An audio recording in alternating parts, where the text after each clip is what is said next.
Très bien, bonsoir, merci de votre présence. Donc rapidement me présenter, Anthony Perrault, donc j'enseigne à la faculté de théologie évangélique de Vaux-sur-Seine. J'étais toute la journée à Vevey, à la HET Pro, Haute École de Théologie. J'ai enseigné toute la journée, donc j'espère que j'aurai encore assez d'énergie pour être avec vous, si jamais vous me réveillez à un moment donné. Voilà, j'espère que cette soirée autour de la Bible, avec ce titre, La Bible à l'épreuve de l'archéologie, vous parlera. Ce que je vous propose, c'est qu'on agisse en deux temps. On va tout d'abord s'intéresser à la Bible sur le plan notamment matériel. D'où viennent les manuscrits de nos Bibles sur le plan historique? Est-ce qu'ils peuvent être considérés comme une source historique fiable? Qu'est-ce qu'il en est de la transmission, qu'on va appeler la transmission textuelle? Comment le texte s'est transmis au fur et à mesure des âges pour avoir la Bible que nous avons. Et une deuxième partie où on confrontera cette Bible avec les données archéologiques dans un deuxième temps, avec mon top 7 des découvertes archéologiques et 4 questions soulevées dans le rapport Bible et archéologie. D'accord? Ça vous va? En deux temps. Et je vous laisserai ensuite un temps pour échanger entre vous, à la fin, à l'issue de ces deux moments. Donc voilà, la Bible, de quoi parle-t-on? 7 découvertes et 4 questions soulevées dans le rapport Bible et archéologie.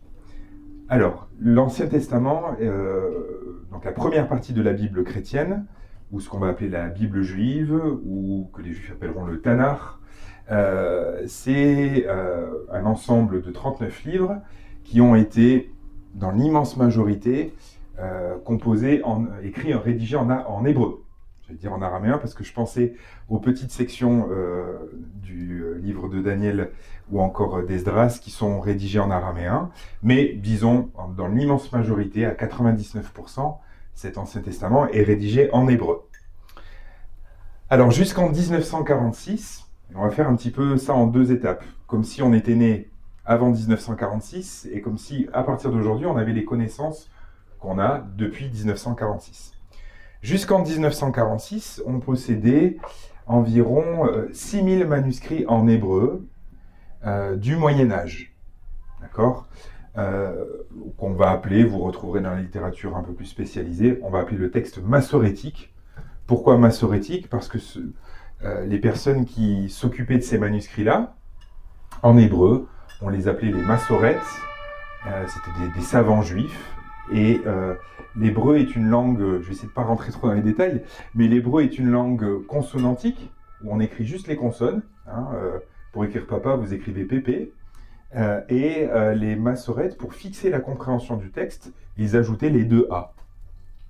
Et donc au Moyen-Âge, il y a ce désir de fixer la compréhension des textes en ajoutant des voyelles qui se font par des petits points.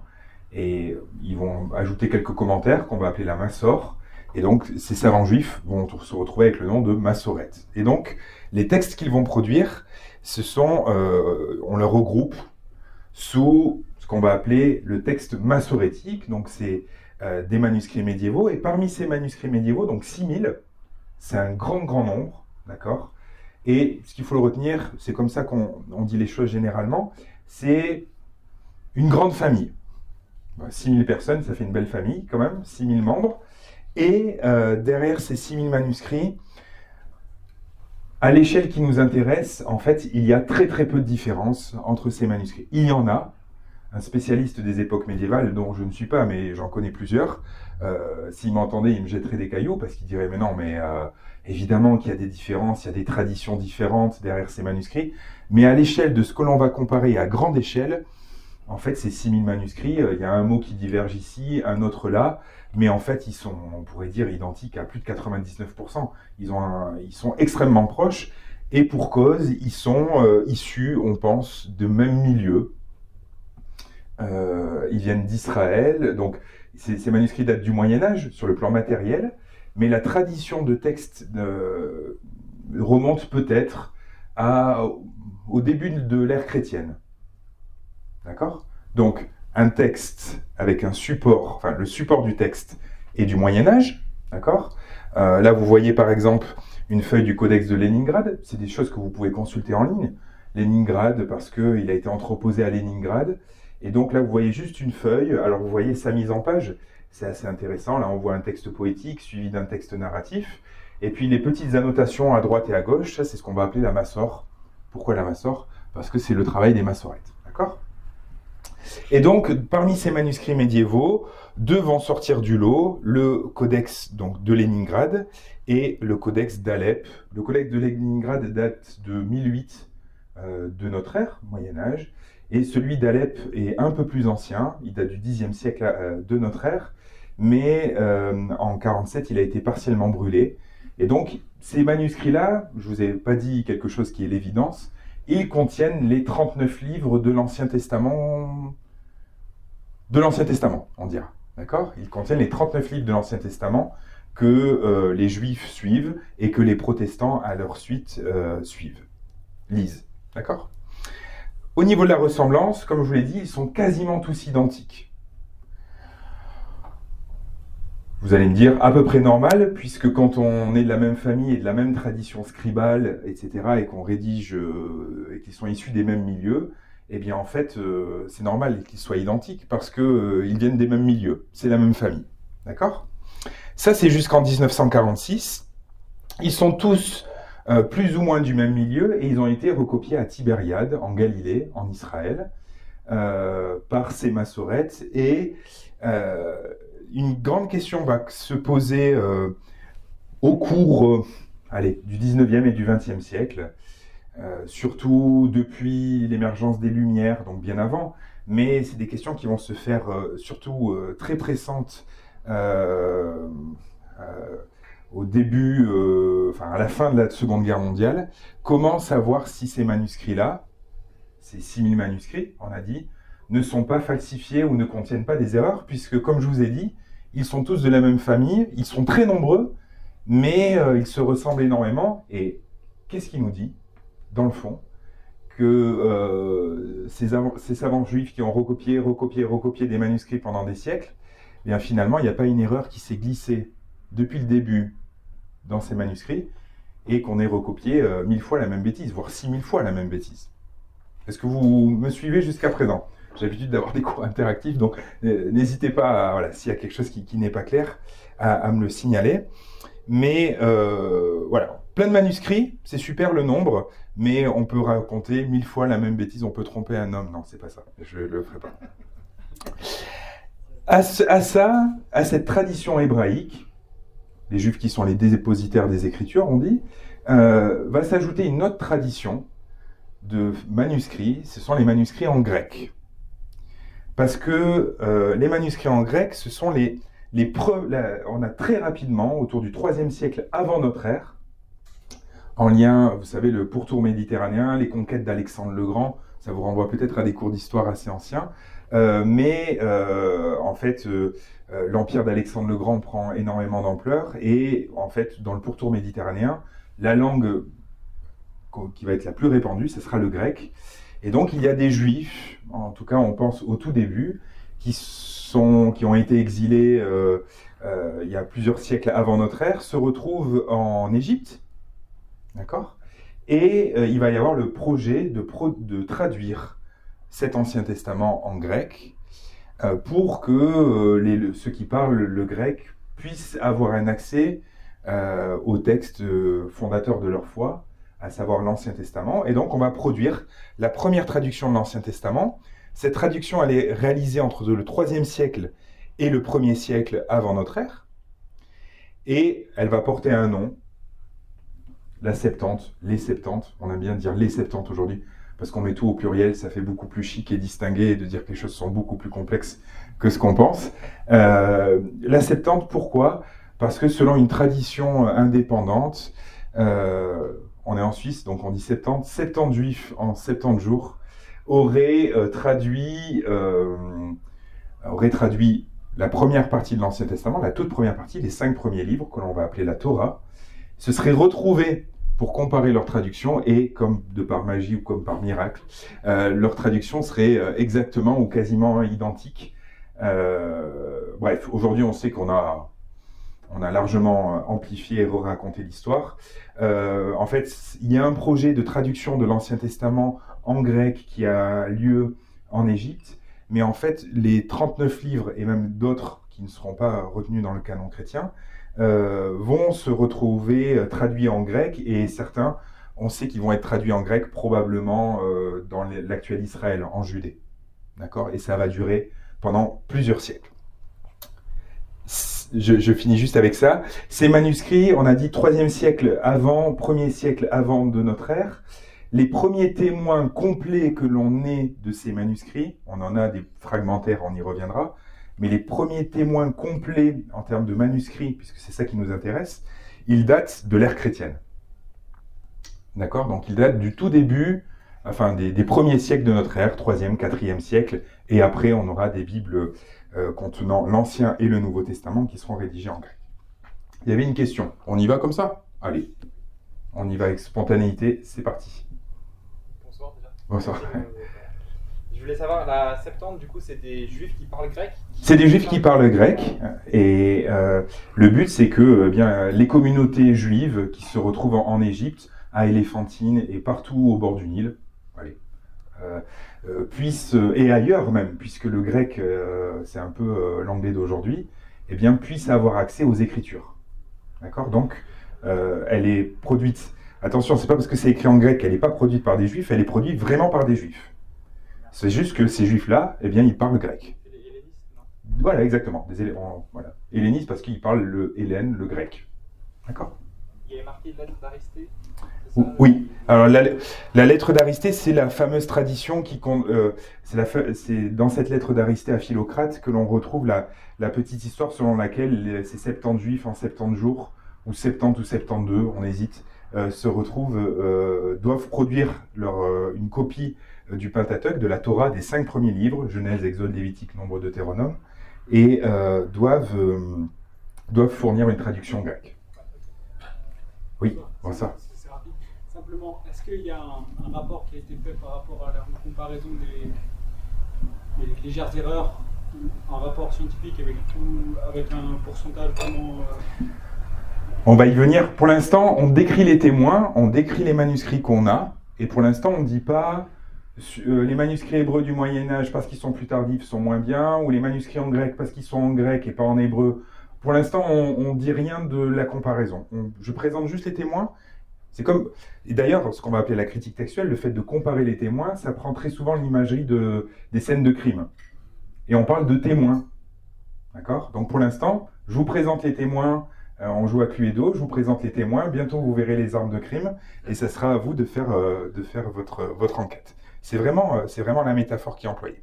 À cela, on ajoute d'autres manuscrits qu'on appellera des témoins secondaires, parce que ce sont des traductions d'importance moindre. Il y a ce qu'on va appeler le Pentateuque samaritain.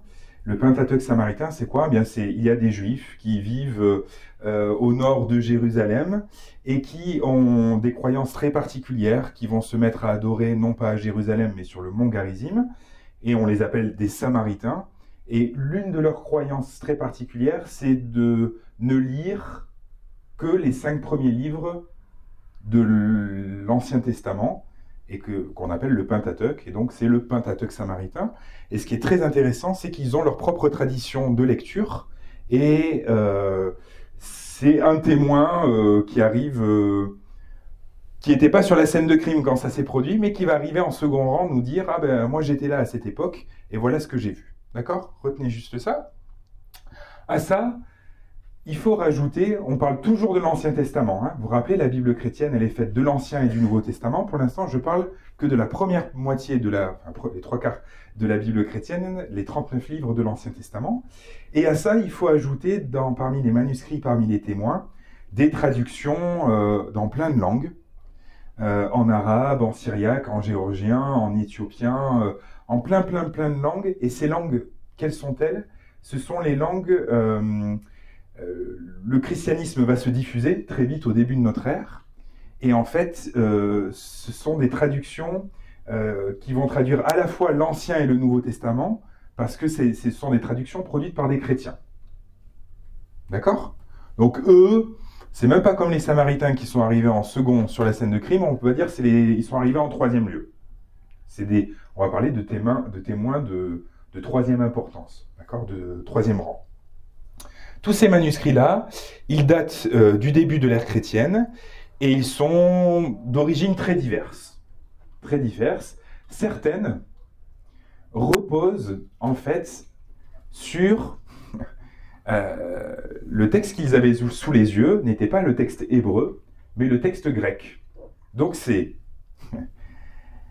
la traduction d'un texte grec en arabe, par exemple, ou en latin. On l'appellera Lavetus Latina. Donc, juste pour se rappeler des témoins, on avait un texte hébreu originel. Le texte grec s'est fondé sur un texte hébreu dont on n'a plus de manuscrit. Ça, je ne l'ai pas dit, mais on n'a pas de manuscrit qui était à l'origine de la traduction des Septante, de la traduction grecque. Et on a des traductions chrétiens, des traductions de manuscrits chrétiens, dont certains se reposent sur la traduction grecque. Donc ça fait, les enfants de mes enfants ont un cousin qui, ça commence au niveau de la chaîne de la transmission textuelle à se compliquer, mais c'est lié à la diffusion et à la très rapide progression du christianisme au début de notre ère. Ces manuscrits-là, ils contiennent également le Nouveau Testament, et je vous mets quelques photos de manuscrits. Là, vous voyez un manuscrit en arabe. On ne pense pas souvent, mais les plus belles Bibles, et parmi les plus anciennes Bibles complètes que l'on ait, eh bien, ce sont des Bibles en arabe. Parce qu'en fait, le christianisme, c'est pas une histoire d'occidentaux, mais c'est une histoire d'orientaux à la base.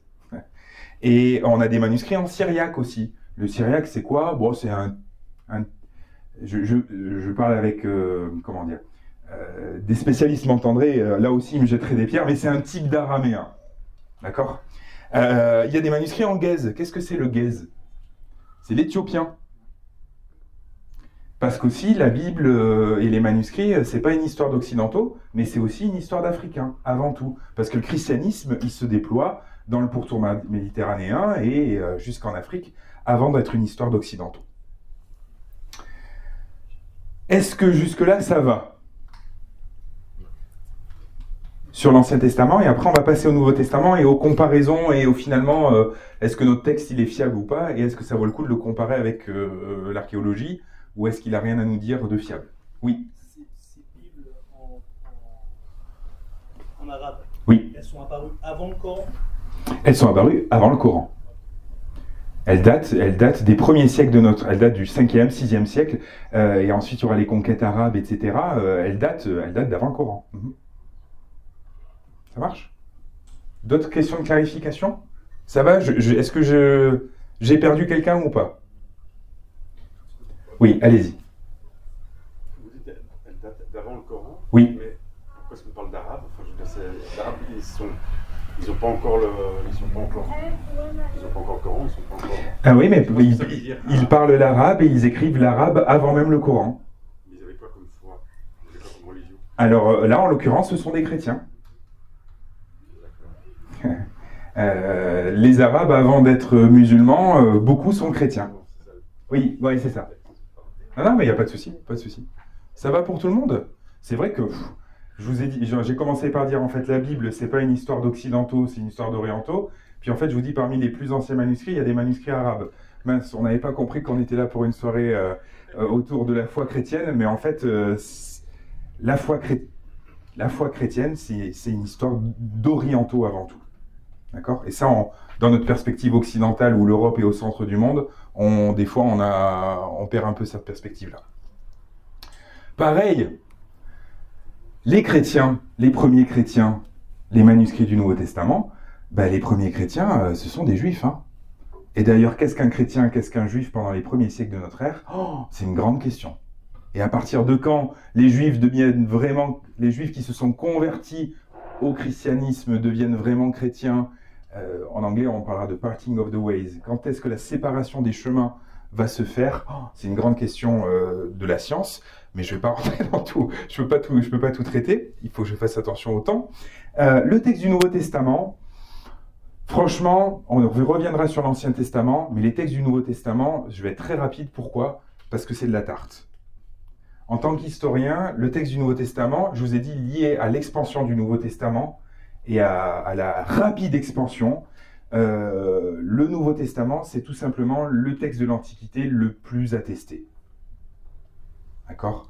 On fait des points de comparaison, mais on a beaucoup de manuscrits très anciens, d'accord? Certains manuscrits, comme celui-là de l'Évangile de Jean, va dater de 100 à 150 100 à 150 de notre ère, par exemple. On dit l'Évangile de Jean peut-être a été rédigé autour de 80, quelque chose comme ça. Il y aura des minimalistes, il y aura des maximalistes, mais ça pourrait nous paraître beaucoup dans notre perspective moderne. Mais quelques dizaines d'années qui séparent les événements des premiers manuscrits, c'est juste fou. Imaginez-vous de vous raconter l'histoire de vos grands-parents et de vos parents. C'est parce que vous allez vous mettre à raconter l'histoire de votre arrière-grand-père ou de votre grand-père, parce que les gens décèdent. Mais tant qu'il y a une mémoire vive et une mémoire collective des événements, rien ne sert. Dans des sociétés orales, rien ne sert de les mettre par écrit. Donc en fait, les quelques dizaines d'années qui séparent les faits des manuscrits, pour le Nouveau Testament, c'est lié à son expansion, c'est inédit en fait dans les sciences historiques. D'accord ?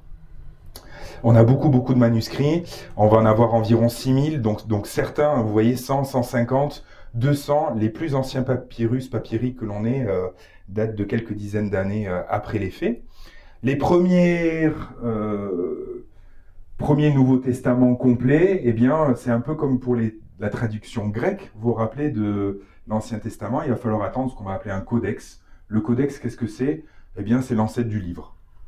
Il faut savoir, les Juifs écrivaient sur des rouleaux, continuent d'ailleurs pour beaucoup dans des communautés ou dans des synagogues à écrire sur des rouleaux, et on dit les chrétiens ont inventé le codex. Bon, c'est mes sujets de spécialité. En fait, c'est beaucoup plus compliqué que ça. Ça a été une sorte de continuum. C'est pas les chrétiens qui ont inventé le codex, ils ont même pas ça pour eux. D'accord, c'est une histoire de transmission voilà. On a beaucoup de manuscrits très anciens, avec des origines différentes, des traductions anciennes, des attestations chez les pères de l'Église, tout ça pour dire, en bref, les manuscrits, quand on les compare, ils sont identiques à... J'ai mis 99,5, c'est peut-être la marge haute, certains diront 98,5%. Bref. La comparaison des manuscrits du Nouveau Testament en eux-mêmes, c'est un non-sujet en fait, un quasi non-sujet. D'accord? Est-ce que ça va pour le Nouveau Testament? Je vous propose de revenir 2 secondes à l'Ancien Testament. Je vous ai dit, on a fait la situation jusqu'en 1946 et on résume. On avait... Oui, est-ce qu'il y a une question jusque-là? Quand on dit qu'ils sont identiques à 90... Oui, pardon, puis je dis 90, oui, 99,5%, pardon.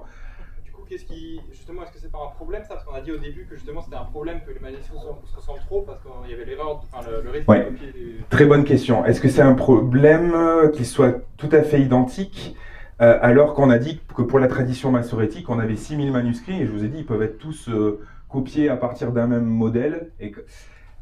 Oui, mais non. C'est pas un problème parce que, et tu fais bien de le dire parce que j'ai pas assez insisté sur ça. Ce que je dis là pour le texte du Nouveau Testament, il y a des choses que j'indique là que je n'ai pas indiquées pour le texte hébreu, c'est qu'ils sont d'origines différentes et qu'ils sont... on a beaucoup de manuscrits très anciens et d'origines différentes. Le problème de la famille massorétique, c'est que c'est justement une seule famille où tous les manuscrits ont dû s'influencer et les massorètes ont dû s'influencer les uns les autres, on le pense, dans une certaine mesure. Pour le cas du Nouveau Testament, c'est pas le cas. Ouais, très bien. Parce qu'il y a une question d'origine. Sur la scène de crime, vous êtes arrivés ensemble et en fait vous êtes mari et femme, eh bien ça y est, vous avez discuté de la scène de crime, de ce qui s'est passé, et votre version, vous avez influencé votre femme, et votre femme vous a influencé. Et c'est dramatique quand on a des témoins qui commencent à discuter ensemble avant même que la police ait pu les interroger. Vous me suivez toujours avec mon analogie policière là? Il n'y a rien de pire que des témoins qui se parlent entre eux. Revenons à la situation de l'Ancien Testament. 3 grandes familles, le texte hébreu du Moyen-Âge, le texte grec et les les recensions filles, c'est-à-dire les manuscrits chrétiens.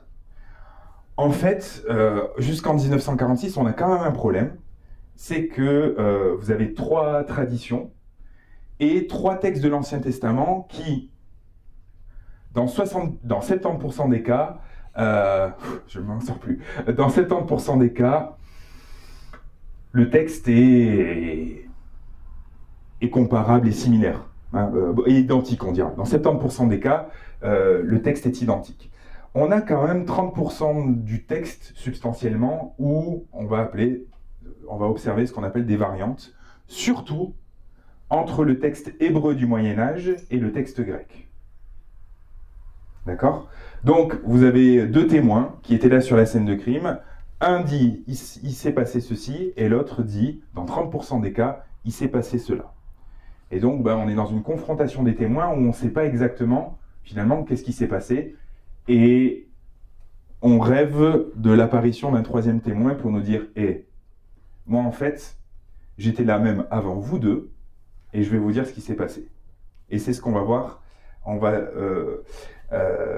Quand on va parler dans un instant de la confrontation, enfin surtout de l'apport de l'archéologie par rapport de l'archéologie sur le texte biblique parmi les 7 découvertes que j'estime remarquables ou très représentatives de ce que l'on peut retrouver en archéologie biblique. Est-ce que ça vous va? Quelle heure il est? Je suis à pile une demi-heure. Est-ce que vous voulez prendre un petit moment pour discuter? On prend ce que je vous propose. 3 minutes, vous vous tournez vers votre voisin, est-ce qu'il y a des trucs qui ne sont pas clairs dans ce qu'il nous a raconté? Et si oui, on prend après 5 minutes pour débriefer de ce qui n'est pas clair jusqu'à présent. Ça vous va? Très bien. Ok. Super.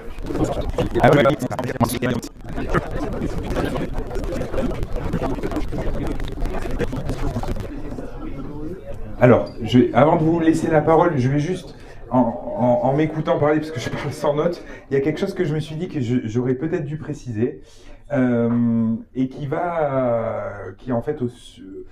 à l'origine même de la question qu'on pose. C'est que parmi nos 2 témoins, notre témoin grec et notre témoin hébreu, il y a quelque chose que je n'ai pas précisé. C'est qu'ils ont chacun un avantage. Je vous ai dit, il y a 70% du texte avec lequel ils sont d'accord et sur la version, mais il y a 30% où ça varie.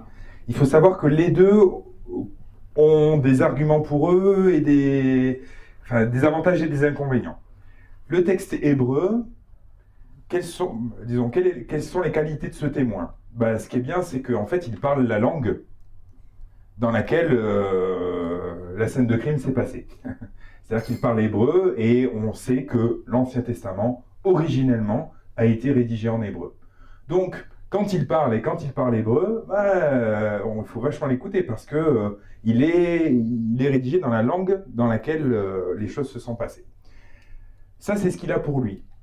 À son désavantage, c'est quoi? Eh bien, c'est son âge. Il est du Moyen-Âge et par rapport à des faits qui se sont passés pour certains, il y a très longtemps, si on parle, allez, admettons, on coupe la parole en 2, on parle de David autour de -1000 avant notre ère, eh bien, en fait, les manuscrits, les témoins, il y a juste 2000 ans qui les séparent des faits.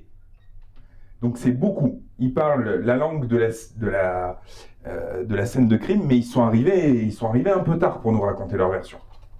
Et donc, en plus, tous les manuscrits sont anciens. Et donc, est-ce qu'ils se sont influencés? Ça revient à ce que je vous disais tout à l'heure.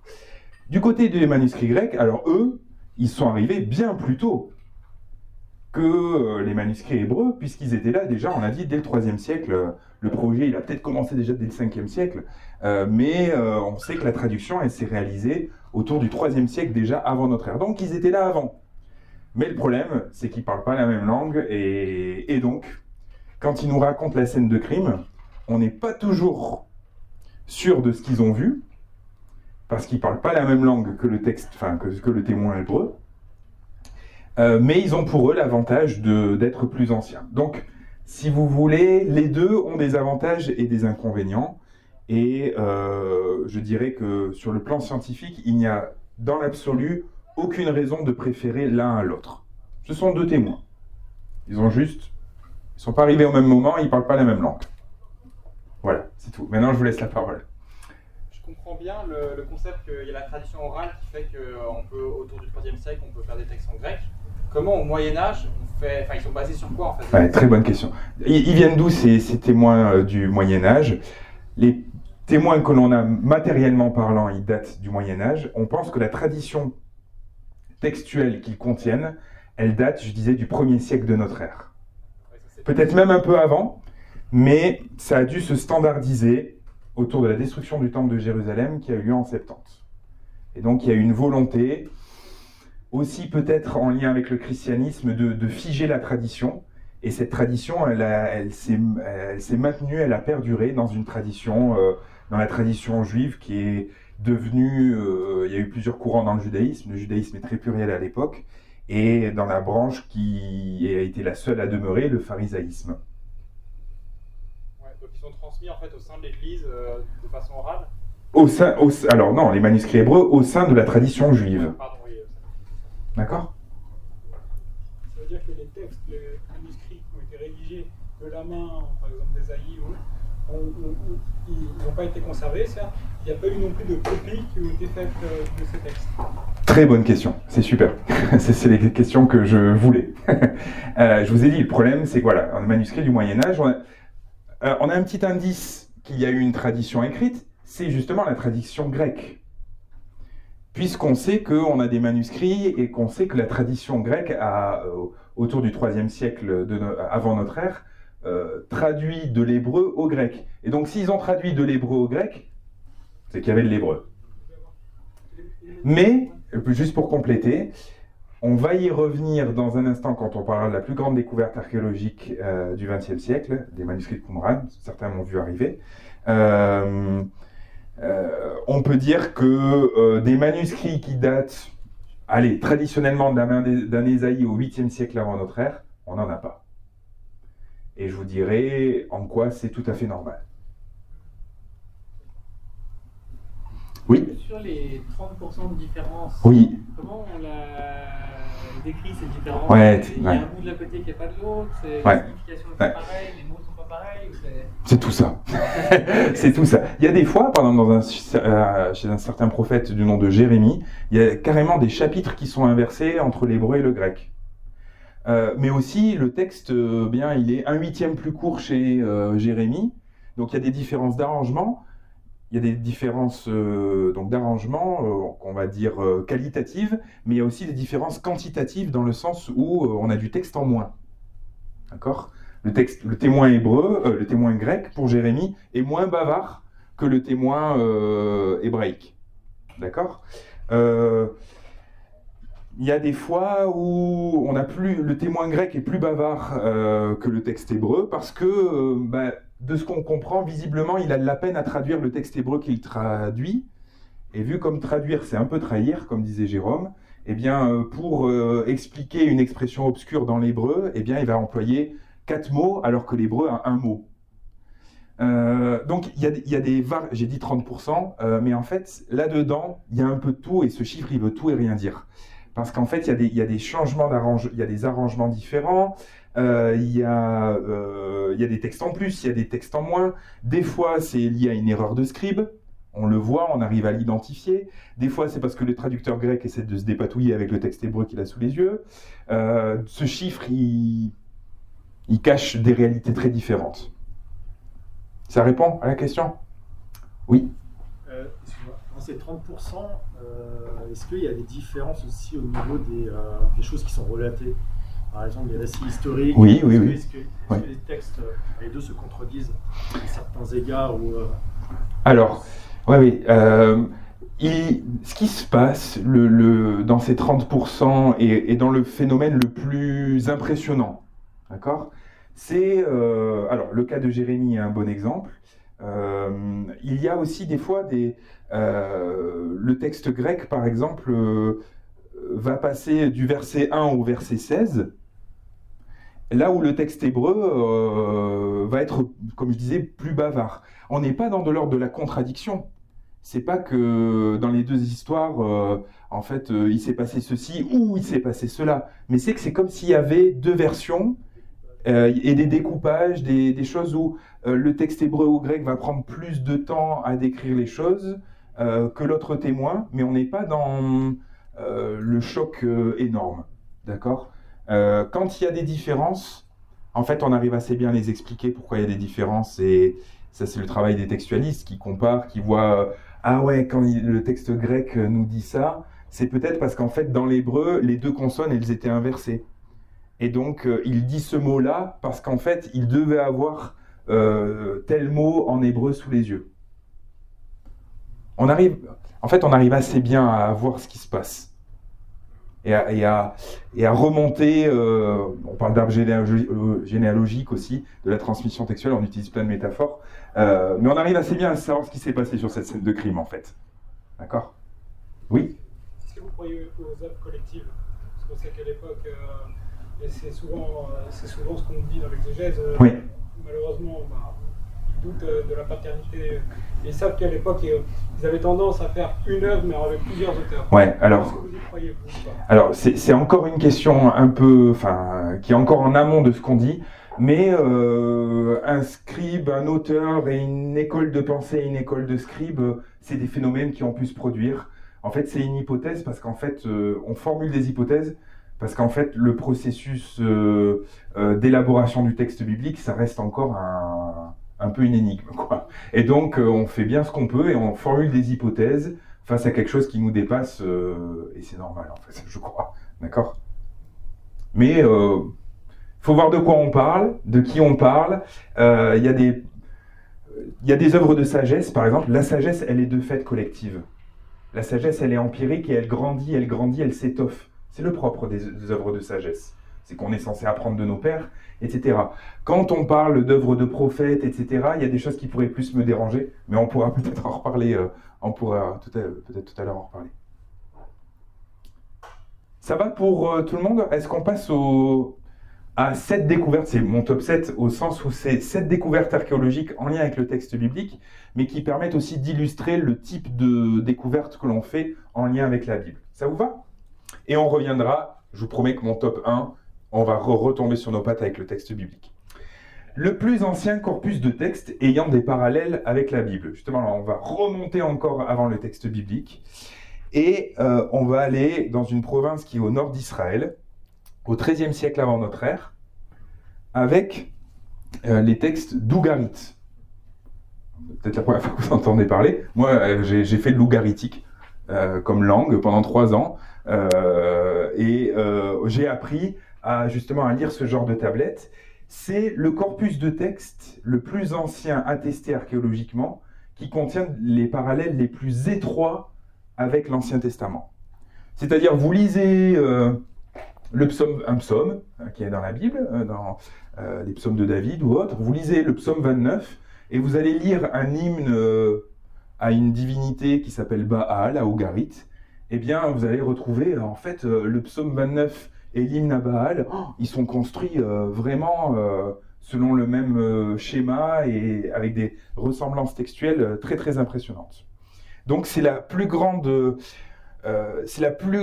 collection de textes du Levant, en fait. Donc, de cette plaine-là, la plaine du Levant, ça a été fouillé notamment par des Français. C'est dans l'actuelle Syrie, au nord d'Israël. Et on a des textes donc, du XIVe siècle avant notre ère, des textes poétiques, des textes, donc des hymnes, des textes avec des clauses d'alliance. Qu'est-ce que c'est des clauses d'alliance? Eh bien, vous savez, vous avez il faut que j'essaie de... Un suzerain et un vassal, ça vous dit quelque chose ou pas? Oui. Un suzerain, en gros, c'est un chef, quelqu'un qui va donner des ordres à quelqu'un qui est au-dessous de lui, en très résumé. Et en fait, le texte, et ils vont formuler des alliances entre un État puissant et un État qui est moins puissant. Toute ressemblance avec en fait, c'est la géopolitique de l'histoire, et sauf qu'elle est codifiée. Il y a des États puissants qui vont prendre soin des États les moins puissants Pourquoi? Pas par philanthropie, mais parce que ils ont des avantages, parce que les petits pays vont payer un tribut, vont payer une sorte d'impôt. Et donc tout ça, c'est légiféré, c'est codifié, et c'est ce qu'on va appeler des textes d'alliance, des textes alliantiels. Et on va retrouver à Ugarit des textes de ce jour, des textes de ce type, pardon, qui ressemblent extrêmement, par exemple, à des sections du Pentateuque, de la première partie de l'Ancien Testament, que l'on va appeler par exemple le Code de l'Alliance, Exode 20 à 24, c'est le Code de l'Alliance, légiférant tout un tas de sujets. Et en fait, on va se rendre compte que les codes d'alliance de la Bible et d'Ugarit, ils sont structurés selon le même modèle, avec la présentation du suzerain. C'est moi, hein, je suis l'Éternel Dieu. Le rappel historique, voilà ce que j'ai fait, je t'ai fait sortir d'Égypte, etc. Les obligations, voilà ce que tu vas devoir faire. Les témoins qui sont pris, les dieux qui sont pris à témoin, pardon. Et enfin, les malédictions et les bénédictions. On relève juste quelque chose de récurrent dans le texte biblique, c'est qu'on présentera très souvent les bénédictions avant les malédictions, alors qu'à Ugarit, on mettra l'emphase sur la malédiction avant la bénédiction. Il y a juste un inversement, mais vous voyez qu'en gros le motif, le pattern, ça reste le même. On a aussi des textes rituels avec des offrandes, hein, des textes à dimension cultuelle à Ugarit qui ressemblent, évidemment c'est fragmentaire, c'est des textes du XIVe siècle avant notre ère, hein, donc c'est juste fou, sur des tablettes d'argile, rédigées en cunéiforme, vous voyez comme vous pouvez, mais il est question d'holocauste, de sacrifices de bien-être, etc., un langage qu'on a l'habitude de retrouver dans l'Ancien Testament. Numéro 6, c'est ce qu'on va appeler la reine des inscriptions sémitiques. C'est le texte le plus long et le plus ancien que l'on ait découvert parmi les royaumes sémites. C'est la stèle de Mécha, en 1868. Ce texte-là, il date du 9e siècle avant notre ère. Et il va fournir un texte assez intéressant parce que il est relaté dans le 2e livre des rois, au chapitre 3, qu'il y a en gros une bataille entre Israël et un petit royaume qui se situe à l'est, et c'est le royaume de Moab. Et le texte biblique nous raconte cette bataille, et le texte des Moabites, qui est la stèle de Mécha, nous raconte sa version des faits. Et donc là, vous avez le plus ancien texte, je vous laisse juste la version française là, dans lequel le roi se présente, il est fils d'une divinité, selon ça on a l'habitude, et il va dire que voilà, Omri fut roi d'Israël et opprima Moab. Ah ben Omri, on le connaît, il figure dans le livre des rois, et donc vous avez la reine des inscriptions sémitiques, donc le plus vieux, le plus ancien texte entretenant des parallèles avec le texte biblique, qui date du 9e siècle avant notre ère. Il a été, vous le voyez là. Alors, vous le voyez là. Ah oui, mais je ne suis pas à Paris. J'allais dire, vous pouvez le voir au musée du Louvre. Mais si une fois vous allez à Paris, vous pouvez le voir au musée du Louvre. D'accord ? Moi, je fais des visites avec mes étudiants au musée du Louvre, et chaque fois, on passe voir la stèle de Mécha. Et donc, juste pour terminer, ce texte, vous voyez, il y a une partie grise. C'est la partie attestée, c'est la pierre qui reste. Et en fait, très rapidement, quand la stèle a été découverte lors de fouilles, il y a un certain Charles Clermont-Ganneau, un Français, qui a fait ce qu'on appelle un estampage du texte. C'est-à-dire qu'il a fait un relevé de tous les caractères en ancien hébreu. Et par la suite, ils se sont pris la tête avec les Bédouins, grosso modo. Les Bédouins ont décidé de casser la stèle. Et en fait, encore heureux que Charles Clermont-Ganneau avait pris l'estampage de toute la stèle, parce qu'aujourd'hui, ça permet d'avoir la stèle dans son intégralité, alors qu'il nous manque une bonne partie des morceaux. Il y avait une question. Oui, pardon. C'est écrit en quelle langue? J'arrive pas à déterminer. Alors, c'est écrit en équivalent. La réponse exacte, c'est en moabite. C'est-à-dire, c'est un dialecte de l'ancien hébreu. Et l'écriture, on va appeler ça, c'est du paléo-hébreu, de l'ancien hébreu. Bon, voilà, j'arrête avec les détails. Mais, pour quelqu'un qui sait lire l'hébreu, comme moi, le mot en hébreu pour dire un roi, c'est Meler, par exemple. Eh bien, en paléo-hébreu, là, par exemple sur la stèle, c'est moi, Mécha, roi de Moab.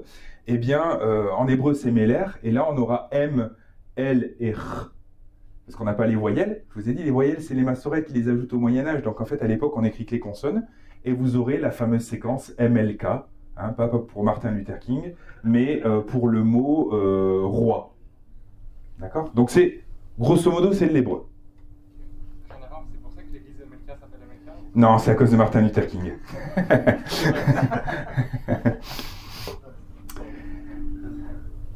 Bon, numéro 5. La preuve de l'existence de David. Ça, c'est une découverte qui a été longuement attendue.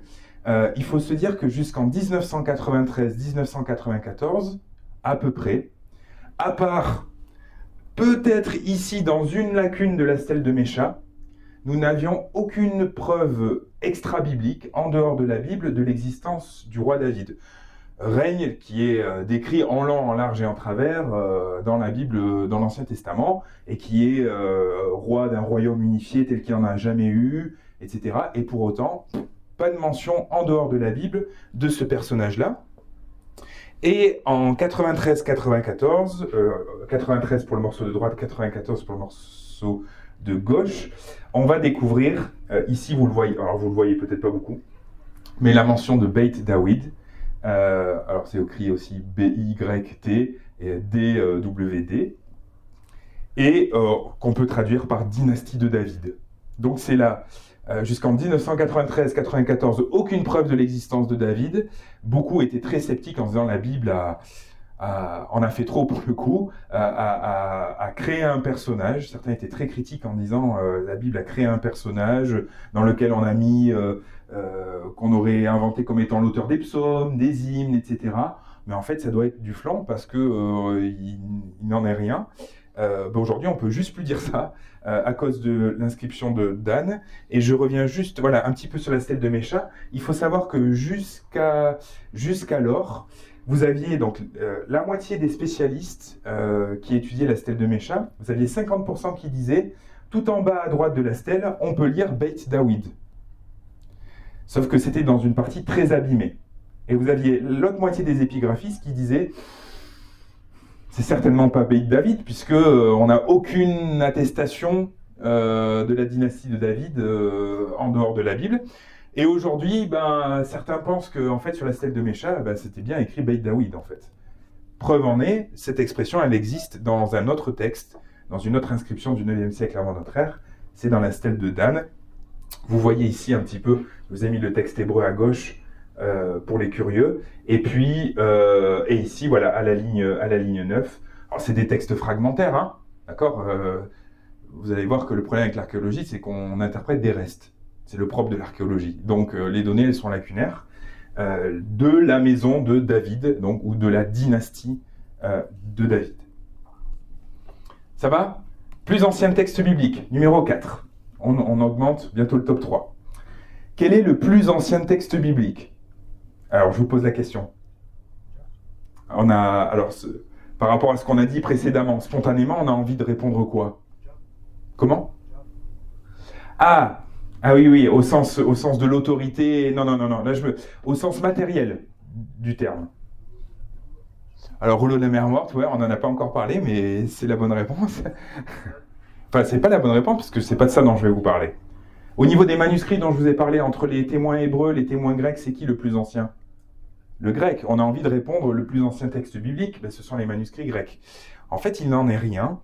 On a découvert en 1979, dans un cimetière qui date de l'âge du fer, de moins 1000 environ avant notre ère, près de Jérusalem, ce qu'on va appeler des amulettes d'argent. Ce sont des petits rouleaux contenant des inscriptions anciennes. Et ce texte-là, donc il est écrit aussi en paléo-hébreu, et il a fallu, donc c'était des petits rouleaux donc enroulés en argent. Il a fallu 3 ans d'efforts pour déplier les amulettes sans casser et sans rien abîmer, et essayer de ensuite réussir à lire ce qui était écrit dessus. D'accord ? Ça, c'est les Israéliens qui ont fait ça. Et eh bien, en fait, voilà ce qu'on peut lire. On en a découvert 2. Voilà ce qu'on peut lire en français rapidement. Qu'il soit béni de l'Éternel, le combattant et le chasseur du mal, que l'Éternel te bénisse et te garde, qu'il fasse briller sa face vers toi et t'accorde la paix. Ça vous fait penser à un texte biblique, ça? C'est ce qu'on appelle généralement la bénédiction sacerdotale, Nombre 6, 24 à 26. Donc, c'est pas beaucoup, c'est pas grand-chose, mais c'est un texte fondateur jusqu'aujourd'hui dans le judaïsme, la bénédiction sacerdotale. Il y a même des chants chrétiens qui sont inspirés de cette bénédiction-là. On l'a appelée la bénédiction, d'ailleurs. Et bien là, vous avez, de manière assez fragmentaire, le texte... Voilà la deuxième amulette. Hein. C'est un texte qui va dater, on pense, du 7e siècle avant notre ère. Donc, par rapport à la question tout à l'heure, est-ce qu'il y a un texte biblique qui existe? Je vous ai dit oui, parce qu'au 4e siècle, on traduit bien de quelque part notre texte biblique. Eh bien, visiblement, en fait, il y a déjà des textes bibliques au 7e siècle, alors en petite portion en l'occurrence, mais en fait, si on le recopie sur une amulette d'argent, c'est qu'il y a déjà un texte biblique au 7e siècle avant notre ère. Ça va? C'est le plus ancien, c'est pas gros, mais c'est quand même ça. Allez, on rentre dans mon top 3, et là on est en top 3, notamment de l'expérience. J'ai accompagné plusieurs fois des gens en Israël faire des voyages, j'ai vécu 1 an là-bas. J'adore toujours encore aller dans le tunnel d'Ézéchias. Le tunnel d'Ézéchias, qu'est-ce que c'est? Eh bien, il faut savoir que à Jérusalem, au sud de Jérusalem, dans ce qu'on appelle la cité de David, à l'époque,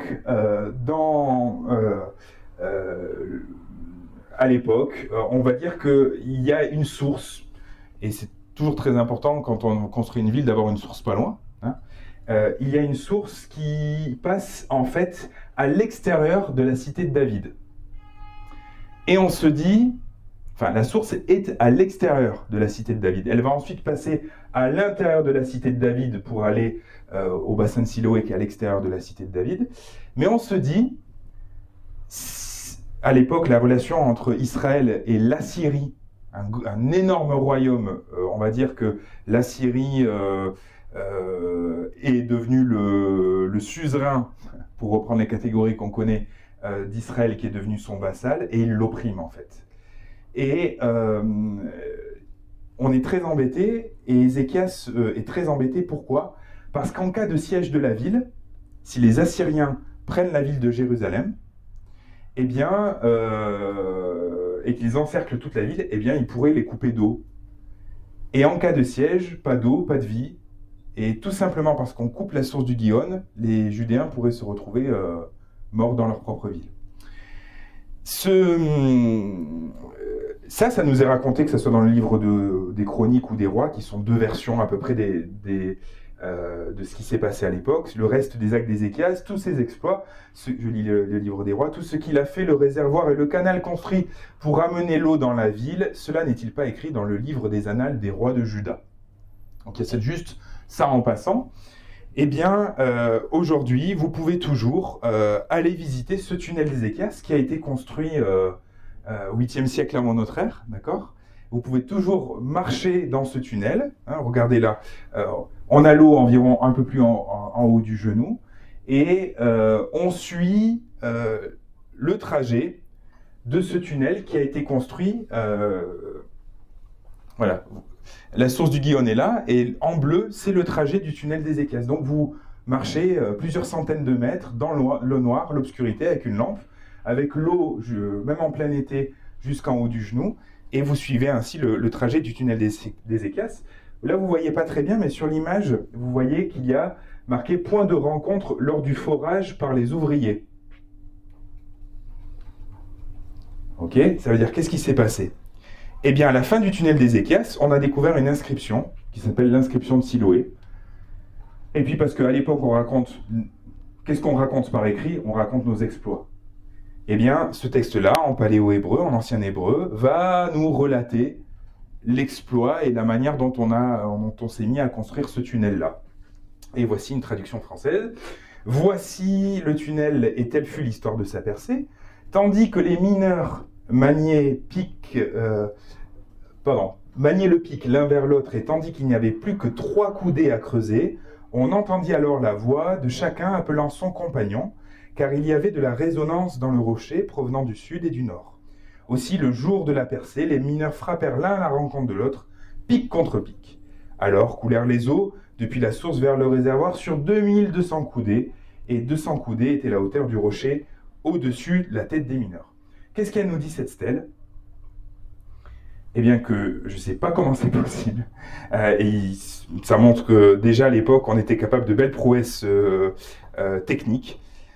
Une équipe est arrivée depuis le sud, une équipe est arrivée depuis le nord.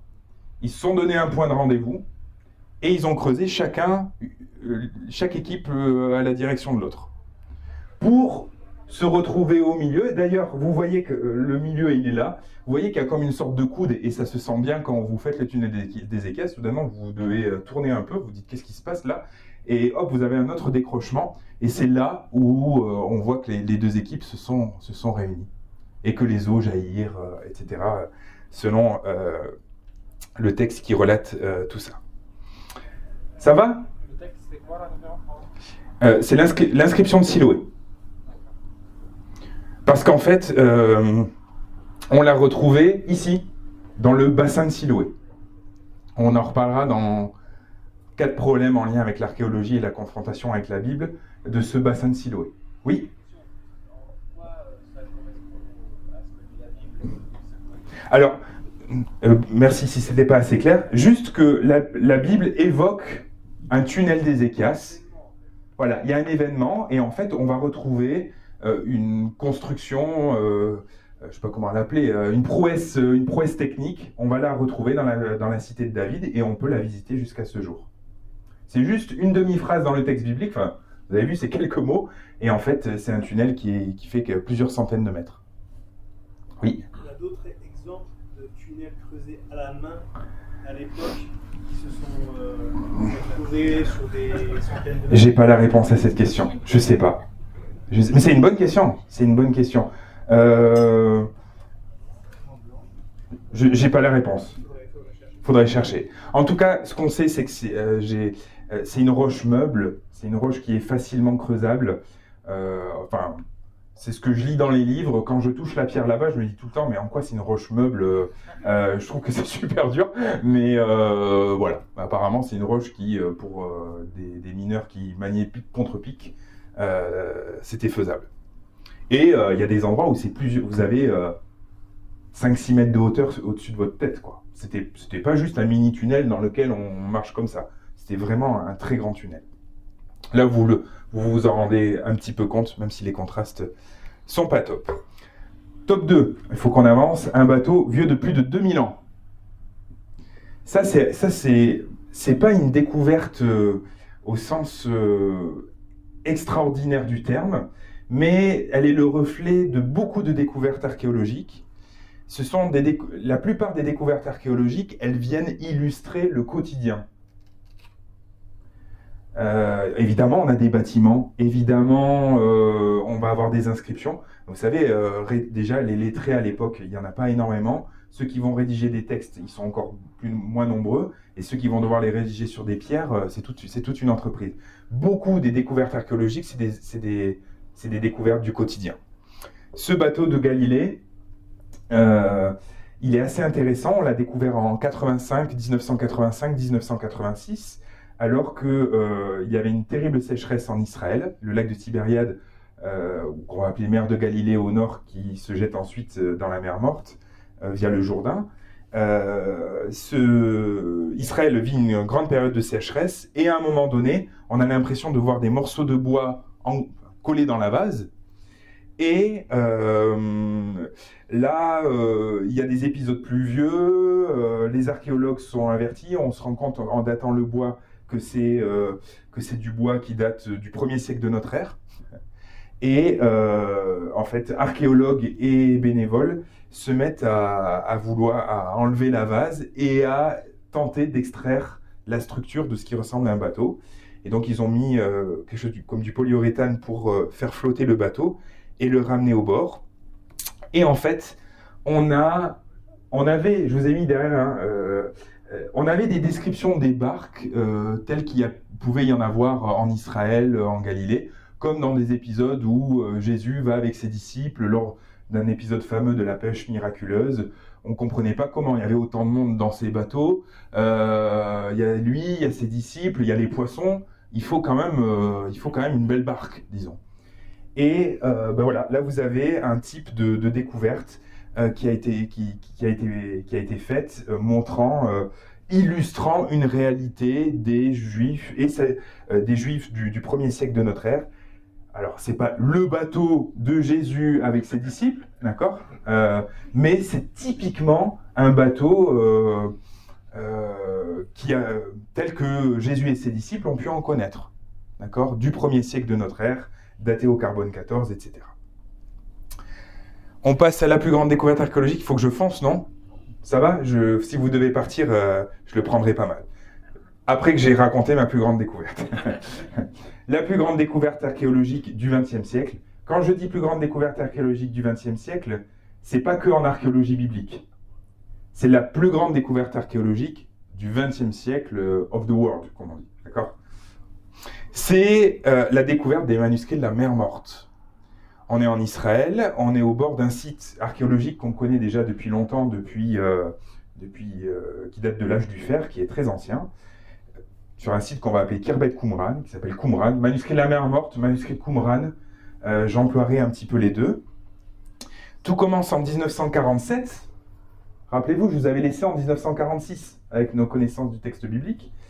En 1947, un bédouin, plusieurs bédouins, perd sa ou ses chèvres dans une grotte naturelle. Ce bédouin, il s'appelle Mohamed Eddib, et il va perdre une partie de son troupeau, une chèvre peut-être, là l'histoire aussi, elle n'est pas vraiment documentée, dans une grotte naturelle, dans le désert de Judée, près de la mer Morte. C'est une zone extrêmement aride, on est moins 400 mètres au-dessous du niveau de la mer.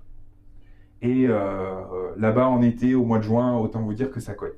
Une zone extrêmement aride, extrêmement sèche, oui, aride, sèche. Quand, en allant, avant les rouleaux, il veut estimer la profondeur de la grotte pour aller chercher sa bestiole, il jette un caillou et il entend résonner un bruit de poterie. Et en fait, ça l'intéresse, il voit que c'est pas trop profond, qu'il peut y aller, il descend, il récupère sa chèvre, on ne sait pas si elle a une patte cassée ou pas, mais peu importe, parce qu'en fait, il va découvrir des rouleaux dont il ne mesure pas l'antiquité, l'ancienneté, tout d'abord, dans une première grotte, en anglais ils diront cave, mais c'est la grotte, hein, dans une première grotte de Qumran. Ce bédouin a un ami antiquaire à Jérusalem. Il va prendre les rouleaux qu'il découvre et il va les emmener à son ami à son ami antiquaire à Jérusalem. L'ami antiquaire dit « Franchement, tes rouleaux, ils ont l'air anciens. » Mais cet ami antiquaire, il a un ami à l'université de Jérusalem, et il va les emmener à un grand expert de l'écriture hébraïque de l'époque. Et très rapidement, on va se rendre compte que c'est des manuscrits, à cause de l'écriture, du parchemin, de tout ce qui est employé, qui datent, on dit, du tournant de notre ère. Parmi eux, je vous donnerai quelques chiffres tout à l'heure, mais parmi eux, des manuscrits de l'Ancien Testament. Et en fait, les plus anciens manuscrits de l'Ancien Testament qu'on possède encore jusqu'à ce jour. Vous avez vu les amulettes de Ketef Hinnom, mais quand je dis manuscrit, texte biblique, c'est au sens plus large qu'une amulette. Parmi ces manuscrits, il y a des très beaux manuscrits. On a, là c'est celui d'Ésaïe par exemple, qui mesure 7 mètres de long. On a le texte biblique, Ésaïe c'est 66 chapitres, comme les 66 livres de la Bible, et on a les 66 chapitres qui sont attestés. Donc c'est le texte dans son intégralité. Ça c'est les cas extraordinaires. Je ne sais pas si vous verrez grand chose, mais aujourd'hui on peut même le consulter en ligne. Vous pouvez le dérouler virtuellement, hein, comme ça, voir les versets et vous avez une transcription anglaise dessus de chaque verset.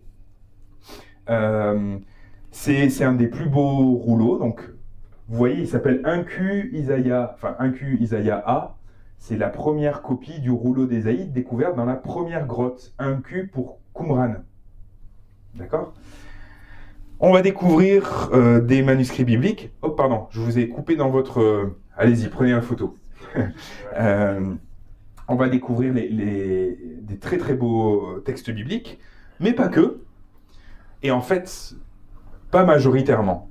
Sur les 1000 manuscrits qui vont être découverts, 1000 manuscrits. Vous imaginez 1000 manuscrits? Je ne vous imaginez pas.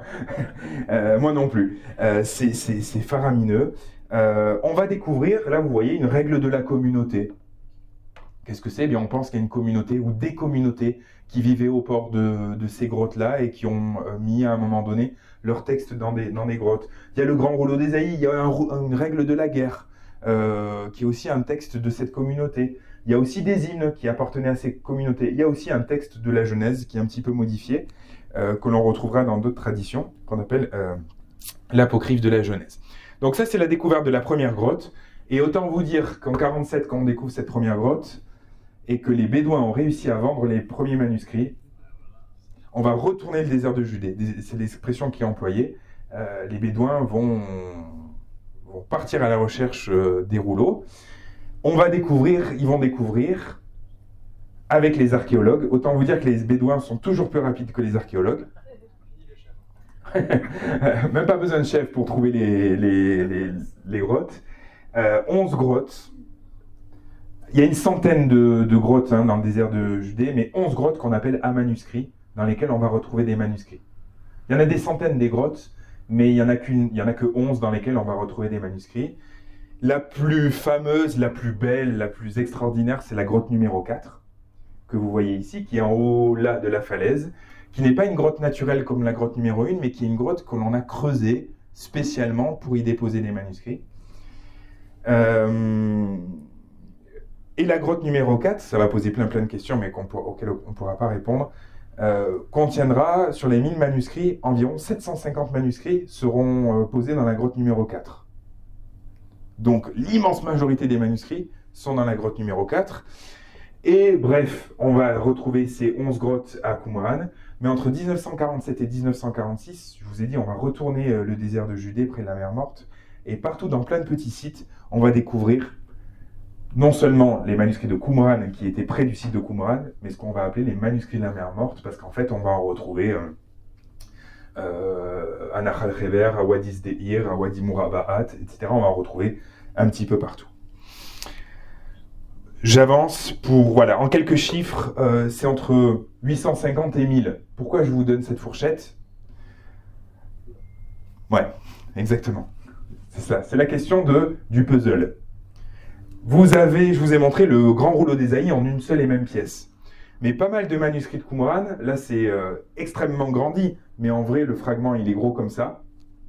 Et là vous le voyez à l'infrarouge, mais beaucoup c'est du confetti quoi. Enfin beaucoup, certains, enfin oui, quantitativement beaucoup sont fragmentaires. Donc en fonction de, à un moment donné, si on décide que cette pièce du puzzle, elle va avec cette pièce du puzzle, on se retrouve avec un manuscrit. Vous avez un autre chercheur qui va dire, c'est pas tout à fait la même écriture, c'est pas, le parchemin est pas exactement de la même manière. Moi, je propose que ce soit 2 manuscrits. C'est pour ça que le chiffre, en fait, moi je dis, il évolue tous les jours. D'accord? Donc, on a des manuscrits en parchemin, on a des manuscrits en papyrus. Ça, c'est des photos des manuscrits que j'ai prises moi avec mon pouce. Alors, je dis toujours, j'ai un grand pouce. Mais quand même, sur ces lignes-là, donc, regardez, hein, vous avez 25 lignes d'écriture. Très certainement que c'est, donc sur ça, sur des tefilines, vous avez 25 lignes d'écriture, c'est écrit, il faut un microscope pour réussir à lire les lettres, franchement. C'est absolument impressionnant. Donc il y a des prouesses technologiques où on ne sait toujours pas comment ils ont fait pour écrire certains textes. Ça, c'est les papyrus du livre des rois, par exemple. C'est gros comme, c'est pas plus gros que votre ongle du petit doigt. C'est extrêmement fragmentaire.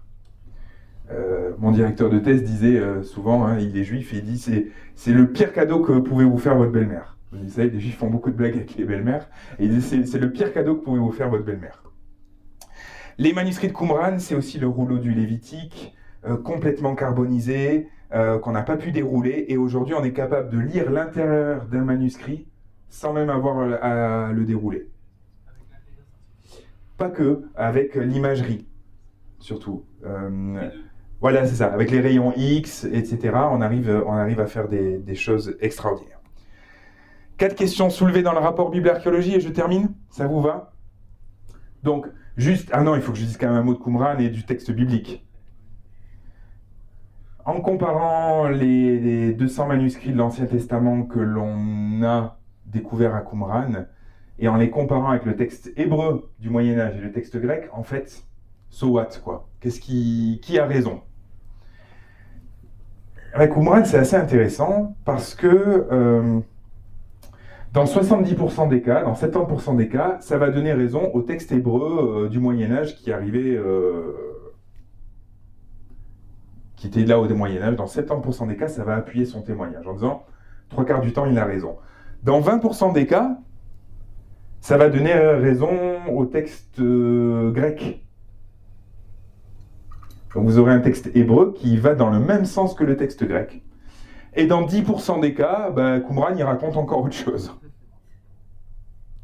Mais ce qui veut dire que la découverte de Qumran, elle permet de faire un bond de 1000 ans en arrière dans notre connaissance du texte.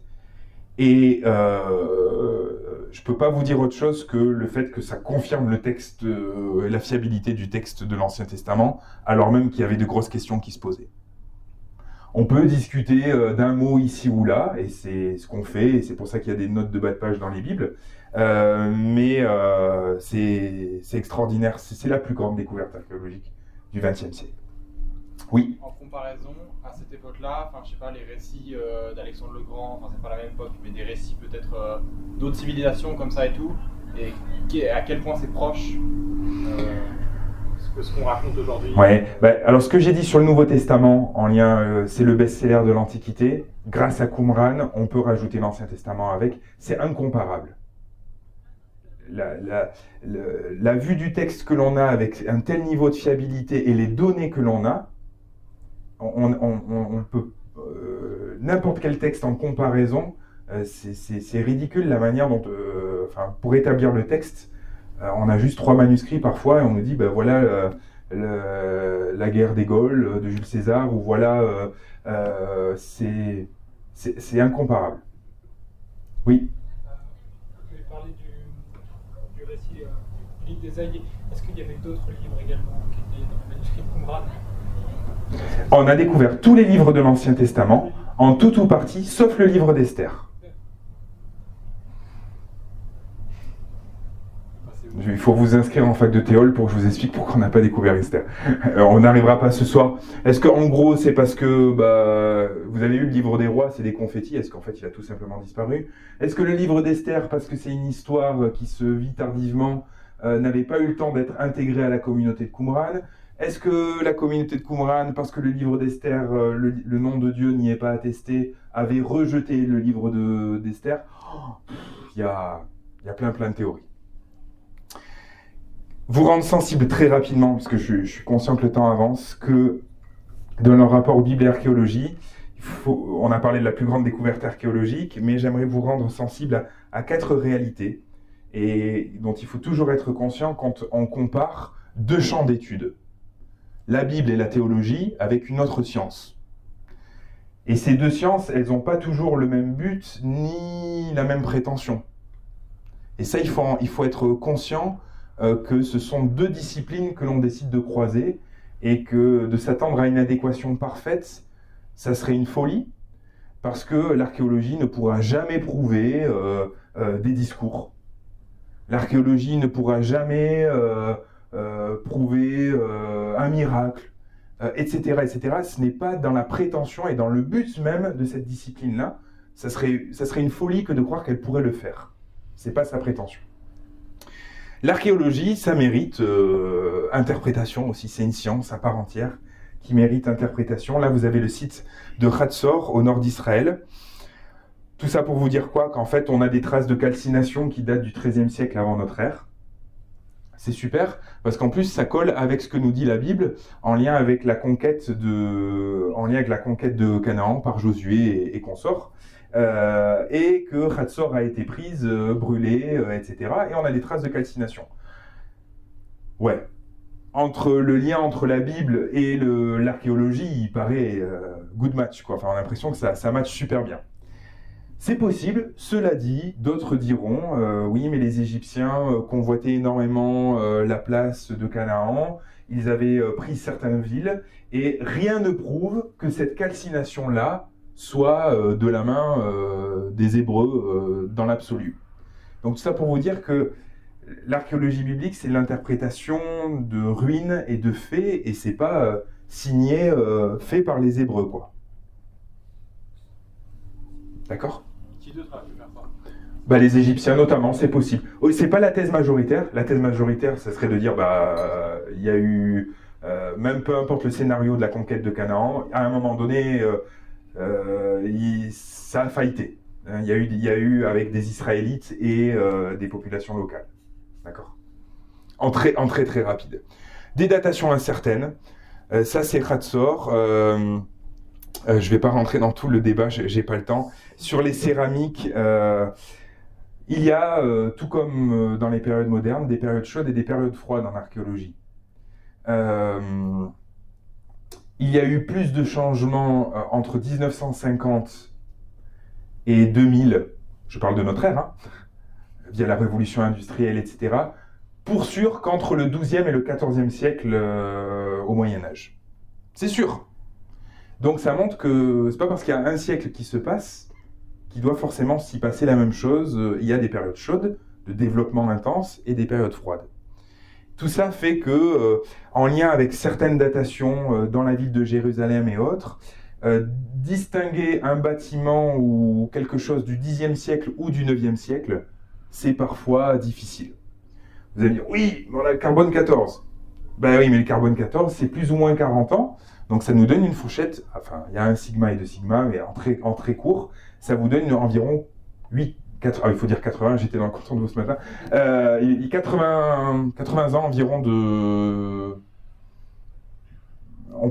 On est sûr à un siècle près, mais quand il y a un débat sur un siècle, ben, comment on fait? Voilà. Et que entre le 9e et le 10e siècle, la typologie de la céramique, qui est parfois plus fiable que le carbone 14, la céramique évolue selon une typologie bien précise, et bien quand ça évolue peu, entre le 9e et le 10e siècle, la céramique ne nous aide pas pour trancher dans un débat archéologique. Et de savoir si par exemple ce palais a pu appartenir au roi David, ou est-ce qu'il appartenait au roi Salomon ou aux Jébusiens qui étaient avant, on ne sait pas exactement. Des fois, il y a des datations qui sont incertaines. Ce qu'il faut aussi dire, c'est que les sites ils sont fouillés partiellement. On ne fouille pas tous les sites dans leur intégralité. Hatzor, dont on a parlé tout à l'heure, c'est un tel archéologique, mais les autorités des antiquités israéliennes, elles ont des lois qui font qu'il faut laisser au moins une partie du site archéologique pour la génération future.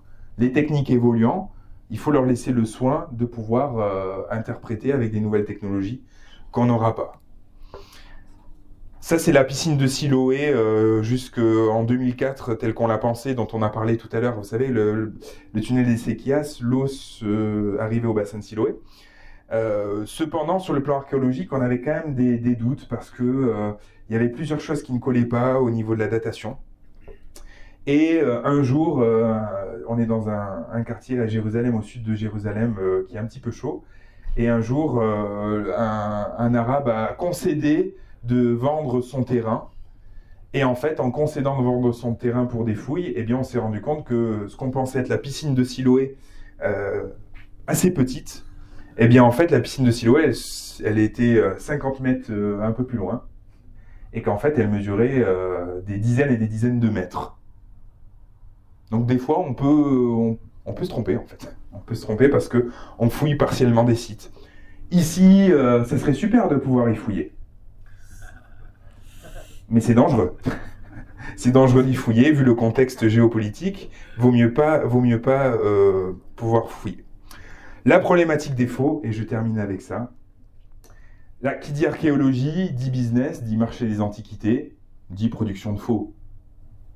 Ça serait bête de s'en priver.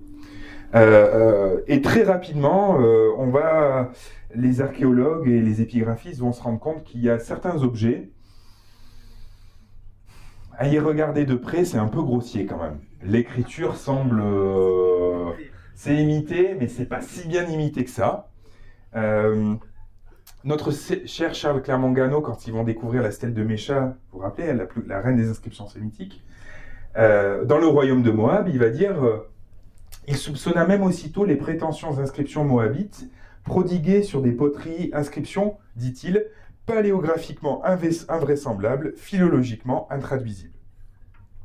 D'être tout simplement de la main d'un antiquaire, de Tselim el-Kari, cet arabe chrétien qui, 3 ans plus tôt, à Diban même, avait pris une copie partielle de l'inscription de la stèle de Mécha.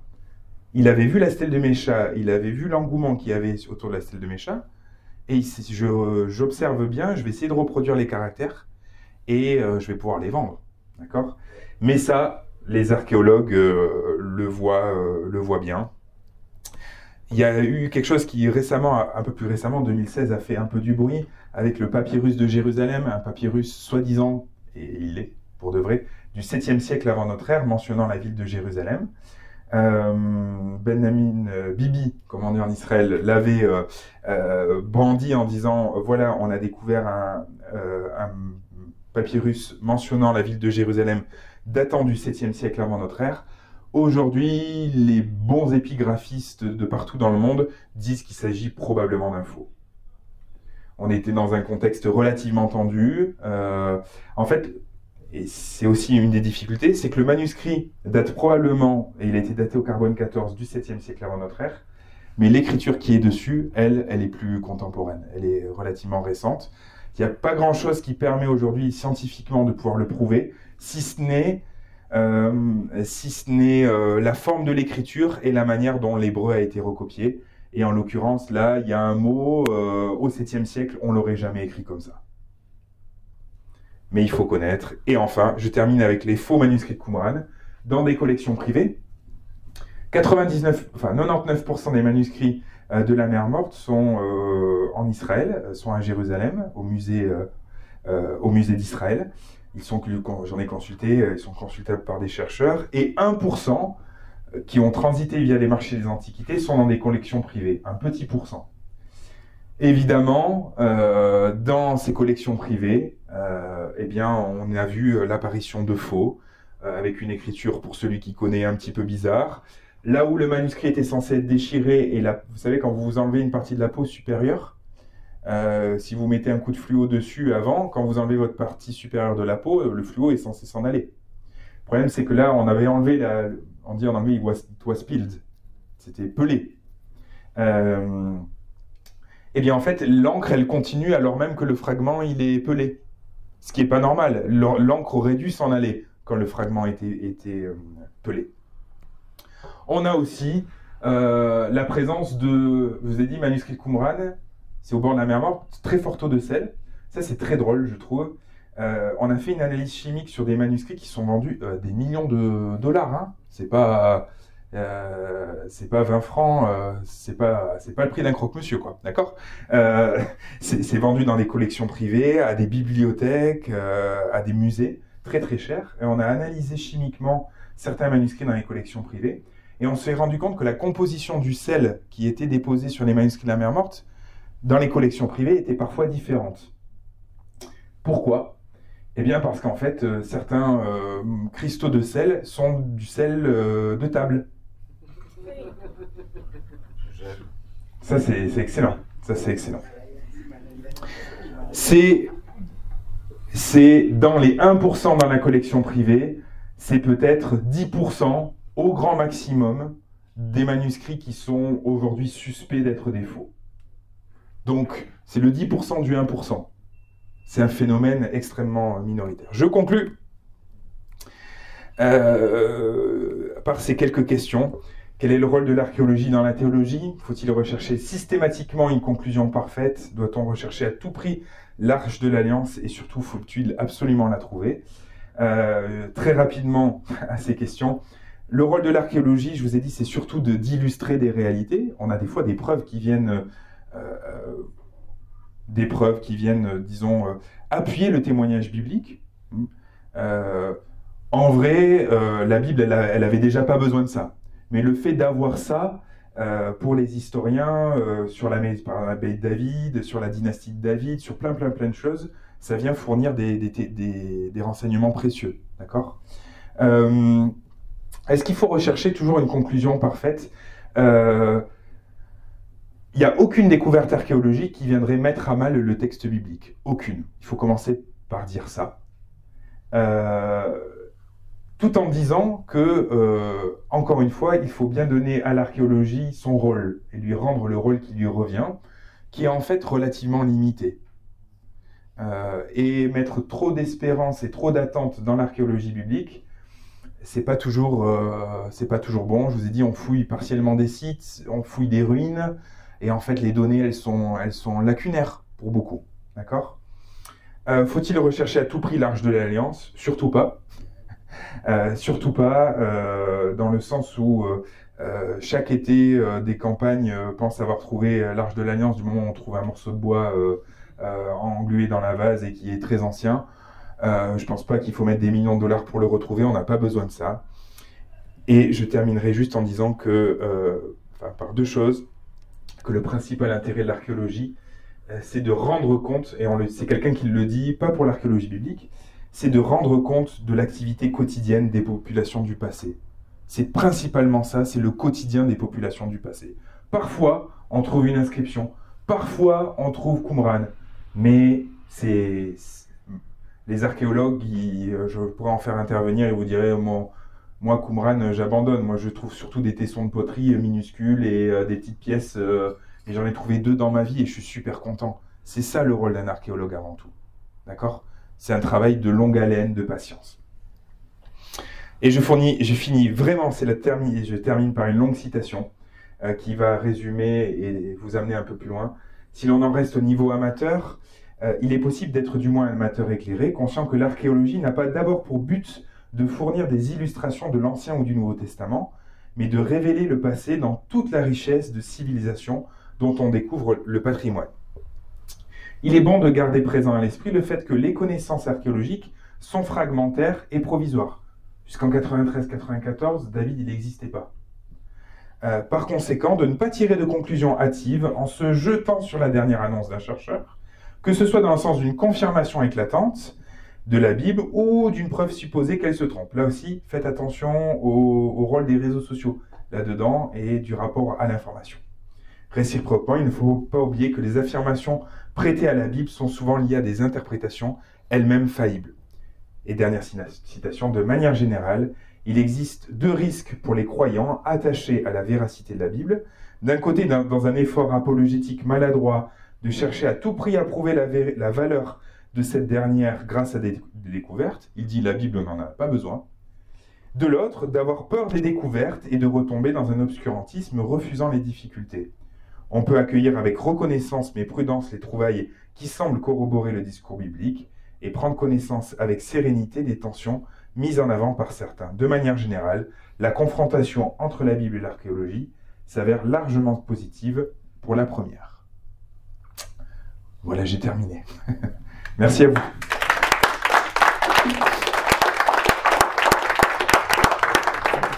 Oui, bien sûr, bien sûr.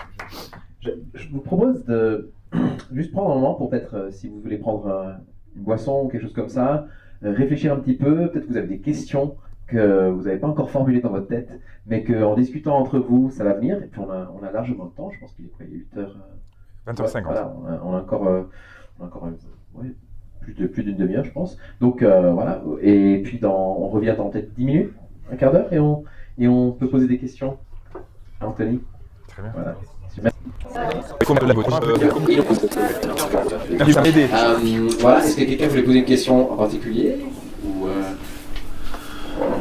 évoquer un sujet qui n'a pas été évoqué, quelque chose?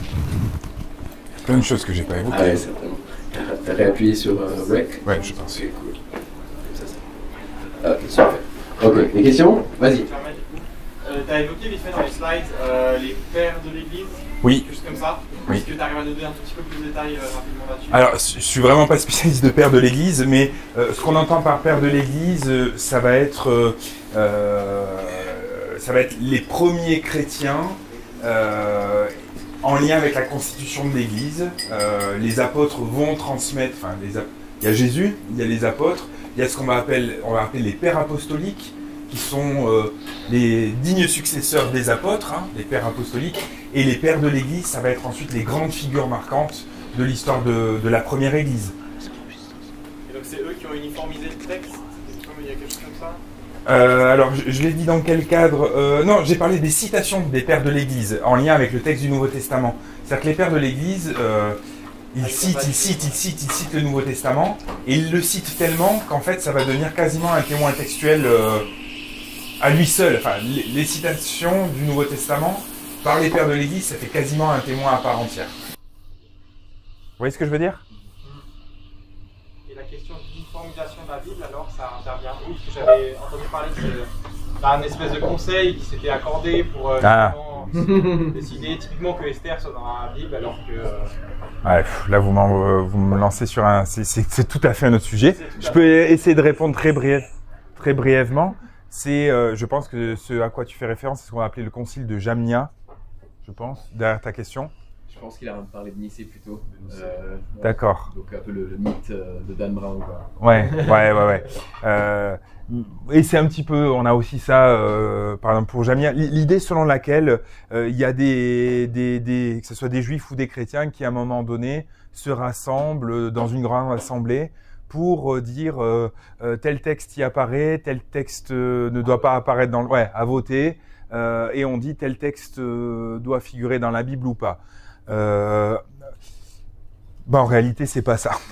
C'est vrai qu'on a longtemps pensé ça. On s'est dit, par exemple pour Jamnia, on voit dans des traités de la Mishnah, enfin dans des traités du Talmud, enfin de la Mishnah et du Talmud, qui sont des écrits juifs, qu'il y a eu des discussions autour de certains livres qui souillent les mains, c'est ça l'expression. Et donc derrière, il y a l'idée, est-ce qu'en fait on discute du fait qu'un livre va rentrer dans les livres saints ou pas? En fait non, parce que tous les livres qui discutent, ce sont des livres qui vont finalement être retenus par les juifs. Et donc c'est quelque chose, la sélection des livres qui s'est constituée à travers le temps, et c'est pas le fruit d'une décision humaine. En très bref, d'accord? Je sais pas si... Ouais, vas-y. Je peux ajouter pour le Nouveau Testament, on a pas mal de textes, déjà au IIe siècle, par exemple, un fragment, tu connais le fragment de Muratori, où on trouve 22 des 27 livres du Nouveau Testament qui sont déjà listés et qui datent vers la fin du IIe siècle. Et on a plein d'autres choses comme ça, donc par exemple Clément d'Alexandrie, qui est un savant, qui est en train d'écrire des commentaires sur les livres du Nouveau Testament. Et ce qui est intéressant, c'est qu'il semble écrire des commentaires sur tous les livres du Nouveau Testament. Donc même s'il n'y a pas une liste écrite quelque part, il semble déjà savoir. Et c'est un peu comme si, ainsi de suite, par exemple au concile de Nicée, où souvent les gens disaient c'est là que ça a été décidé, alors que non. Plutôt, il y avait un débat entre différentes deux parties théologiques, mais ils utilisaient quoi comme base pour débattre? Les textes du Nouveau Testament. Donc c'est un peu comme ça. On dirait qu'il y avait un consensus déjà établi. C'est comme si c'était inspiré par quelque chose de oui, alors soit on accepte ça, c'est une position et c'est possible, soit on dit les livres, l'autorité des livres s'est faite progressivement et les livres se sont imposés d'eux-mêmes.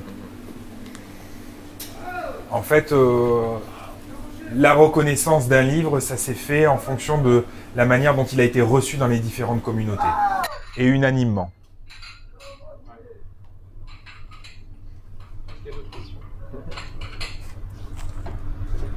S'il n'y a pas d'autres questions, tu arrives à nous parler vite fait d'Esther, parce que tu as évoqué tout à l'heure Esther, tu as dit que c'était un immense sujet. Oui, c'est un immense sujet. En fait, on aime beaucoup faire parler, notamment quand il y a des absences, de pouvoir les expliquer. Comme je vous ai dit, ça peut être le fait que tout simplement il y avait un livre d'Esther et que 2000 ans de préservation ont fait qu'il n'a pas subsisté parce qu'il était en papyrus et que Voilà. Et nous, on essaie d'expliquer un truc, on voit des formes géométriques derrière un plat de nouilles, des fois on dit, hein, et c'est le risque. Donc il y a la théorie, dans le livre d'Esther, il n'y a pas le nom de Dieu attesté, hein, alors que en fait Dieu est partout, mais on ne le nomme pas. C'est un procédé rhétorique. Et on sait qu'à Qumran, le nom de Dieu, sous toutes ses formes, il avait une importance énorme. On l'écrivait en rouge, il y a une sorte de fascination autour du nom de Dieu, ce qui deviendra ensuite dans les manuscrits chrétiens ce qu'on appellera le phénomène des nomina sacra. Les noms sacrés, on les écrira en rouge, le fait d'avoir les noms de Dieu, c'est d'ailleurs toujours des communautés pour lesquelles le nom de Dieu, c'est extraordinaire. Donc ça, c'est une des théories. La troisième théorie, c'est de dire l'histoire d'Esther est tellement... on parle de l'époque perse, hein, le temps que le manuscrit et l'histoire s'imposent dans toutes les communautés du judaïsme. Eh bien, en fait, les manuscrits de Qumran, c'est le 3e siècle avant notre ère. On est juste 2 siècles après l'histoire. Eh bien, grosso modo, ça n'a pas eu le temps de s'imposer encore partout dans le judaïsme. Encore une autre théorie. Moi, j'avais une question, parce que je sais que Esdras aussi, soit pas là, soit fragmentaire. Ah, c'est Néhémie. Mais justement, parce que c'est rattaché à Néhémie, ouais. Est-ce que c'est possible que Esther soit rattachée à un autre livre, un peu comme Daniel, par exemple, et que donc il y aurait un fragment de Daniel, mais puis Esther est disparue? Ouais. Enfin, ça paraît peu naturel. Okay. Autant Esdras, Néhémie, il y a eu une coupure, on sait, parce que le rouleau était assez long et on sait qu'ils étaient considérés comme un seul et même livre. Autant pour le livre d'Esther, il était rarement associé à un autre livre. Il y en a d'autres qui disent Esther, il y a une fête, ça a permis l'institutionnalisation d'une fête qu'on va appeler Purim. Et Purim, ce qu'on va appeler la fête des sorts, aujourd'hui les Juifs se déguisent, etc. Elle n'est pas ce qu'on va appeler d'institution mosaïque. C'est pas Moïse qui a décidé que Purim devrait être une fête. Et les Juifs de Qumran avaient, dans leur calendrier, mettent énormément en valeur les fêtes d'institution mosaïque. Donc est-ce que c'était un caractère, est-ce que c'était un motif d'exclusion? En fait, on fait parler le silence. Et en faisant parler le silence, on peut... J'ai une thèse que je privilégie, c'est la thèse autour du nom de Dieu. Pour avoir pas mal bossé les manuscrits de Qumran, quand on voit dans la manière dont il est traité, le fait que ce livre n'ait pas le nom de Dieu, pour la communauté de Qumran, et qu'on va appeler peut-être les Esséniens, le nom de Dieu, c'est quand même quelque chose, quoi. Ils avaient un calendrier aussi idéal, ces Esséniens, un calendrier de 364 jours, vraiment calqué sur les fêtes d'institution mosaïque. Et vu comme ils avaient un calendrier idéal calé sur les institutions mosaïques, je reviens à la théorie d'avant, le fait qu'il y ait Purim, c'est aussi notre... ouais. Et alors, comment là aujourd'hui le livre d'Esther, c'est bien d'autres? Ah ben par les manuscrits grecs, par les manuscrits hébreux, par tous les autres témoins, sauf Qumran. Moi j'avais une question parce que tu nous as parlé du tunnel d'Ézéchias. Oui. Et puis toi tu as passé du temps à Jérusalem. Tu connais certainement l'histoire du siège de Jérusalem et de l'inscription de Sennacherib, ouais. Qui se trouve, je pense, aujourd'hui dans le British Museum à Londres, non? C'est possible, ouais. C'est possible. Et de qu'est-ce qu'il raconte là-dedans? Alors attends, il faut que je m'en rappelle. Je l'ai plus là, je ne l'ai pas comme ça. Mais raconte si tu as quelque chose. Non, mais c'est vraiment intéressant parce que ça rejoint l'histoire du tunnel d'Ézéchias qui sert justement pendant la période une période de siège. Oui. Parce que justement, la Bible nous raconte dans les Rois qu'à un moment, il y a eu le siège de Jérusalem. Et bien, en fait, il n'y a pas eu juste le siège de Jérusalem, mais... la prise de Lachish. Oui, Lachish et tout ça. Ah oui, d'accord. Et puis à un moment, il dit, j'ai réussi à prendre Lachish, j'ai pris toutes les villes qui sont racontées dans cet testament, mais en plus, il dit, et j'ai enfermé le roi Ézéchias dans sa ville comme un petit oiseau, un truc comme ça. Oui, exactement, exactement. Okay, voilà. Ouais, c'est ça, c'est ça. Et on a même des grandes descriptions dans le palais de Ninive de Sennacherib, de la prise de Lachish et de la prise de Jérusalem, où on voit, c'est des grandes fresques, où on voit les Assyriens prendre une ville. On peut penser que c'est Lachish, d'autres disent il est possible qu'à la fin de la description, on voit Jérusalem. Donc ouais, ça fait partie de ces... Ouais. Et alors que les Juifs voient ça comme « Waouh, Dieu nous a sauvés », oui. En tout cas sauvé Jérusalem, Alors que le roi, disons, de la puissance étrangère, il va se vanter du fait qu'il a réussi à enfermer le roi, alors en fait, ce qu'il a rien à dire, c'est qu'il n'a pas réussi à entrer dans Jérusalem, parce que justement, ils avaient assez d'eau, ils avaient assez de moyens pour survivre de ce siège. Ouais, c'est vrai. Oui. Une question par rapport au titre, parce que la Bible est l'école de l'archéologie. Oui.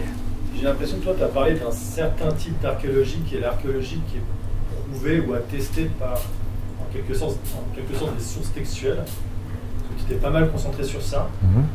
Est-ce qu'il y a une autre forme d'archéologie qui est aussi, on peut dire de toute manière méthodique, scientifique, mais qui est hors source textuelle? Typiquement, ce serait pour parler d'attester d'événements comme, je sais pas, les Égyptiens qui engloutis sous la mer Rouge et retrouver des morceaux de char, des vestiges ou autres. Ça pourrait être des conquêtes Canaan, retrouver aussi dans la terre des Philistins, des arbres géants, peu importe, tu vois. Ou Sodome et Gomorrhe, par exemple. Est-ce qu'il y a cette partie de l'archéologie? Est-ce qu'on peut parler d'archéologie ou est-ce que c'est une autre discipline? Non, c'est... alors, les événements les événements et les découvertes, je mettrai des guillemets pour certaines, découvertes dont tu parles, sont sujettes à débat et font vraiment pas l'unanimité au sein des chercheurs. Donc, je me suis basé sur, je vous ai dit un top 7 avec des choses qui sont incontestables et où il n'y a pas de débat en fait, ou quasi pas de débat. Pas dire pas débat, c'est beaucoup, mais où c'est oui. Et l'archéologie que tu évoques, notamment, on est sur des archéologies sur l'histoire primitive ou sur des périodes encore plus reculées. Moi, en gros, j'ai commencé autour de 1000, David, un petit peu avant avec Ougarit, mais je me suis pas attardé sur. Je vous ai dit, par exemple, les traces de l'arche ou les traces de chars dans la mer Rouge. Là, il y a à boire et à manger dans ce type d'archéologie parce que cette archéologie, elle est extrêmement confessionnelle, très confessionnalisée et très monétisée, c'est-à-dire qu'on lève beaucoup de fonds. C'est ce qu'on appelle vraiment l'archéologie biblique, comme on la faisait d'un point de vue de l'archéologie dans l'histoire de l'archéologie il y a 100, 150 ans. On disait on fouillait Bible en main. Et on fouille Bible en main et on cherche à prouver tous les éléments qui sont dans la Bible, sinon la Bible est mise à mal. Aujourd'hui, on est revenu de ce type d'archéologie. Déjà, parce qu'on s'est rendu compte qu'elle nous avait fait faire des erreurs dans l'interprétation de certains sites et que c'est demander trop à l'archéologie, c'est par rapport à ce que je disais dans ma dernière partie, sur des périodes extrêmement reculées, alors que c'est tout à fait normal de ne rien retrouver et qu'on ne pourrait pas... ça ne serait pas juste de demander à l'archéologie de prouver des choses aussi anciennes, de retrouver un bateau ou ce genre de choses, alors que si c'est pas en lien avec la Bible, on n'imposerait jamais ça à la Bible. Ou on n'imposerait jamais ça à d'autres civilisations, par exemple. Donc oui, je dirais, il y a d'autres archéologies. Là, je me suis basé vraiment sur les trucs où il n'y a pas beaucoup de débat. Et plus on remonte, et c'est tout à fait normal, plus il y a débat. Plus c'est ancien, plus c'est sujet à interprétation, et plus il y a débat. En revenant sur ton top 6 ou top 7, oui, top 7, ouais. La la littérature d'Ougarit, ouais. C'est ça, ouais. Ouais. Ça date du 14e siècle. 14e siècle avant notre ère. Donc, est-ce que c'est contemporain de l'époque de la conquête la chronologie de la conquête que ce soit 15e ou 13e siècle, grosso modo, conquête de Canaan. Ouais. Donc les Ougarites, ce dialecte-là était parlé parmi les Cananéens ou les 7... alors c'est un peu plus au nord, Ougarit. C'est vraiment, c'est plus en Syrie, mais c'est une langue sémitique et un dialecte. Enfin, c'est une langue, c'est pas un dialecte. C'est une langue sémitique qui est très proche de l'hébreu. Donc, les Cananéens devaient parler quelque chose d'assez proche de l'ougaritique, en fait. C'est 9h30, donc je propose qu'on termine et qu'on remercie à nouveau Anthony pour cette excellente présentation.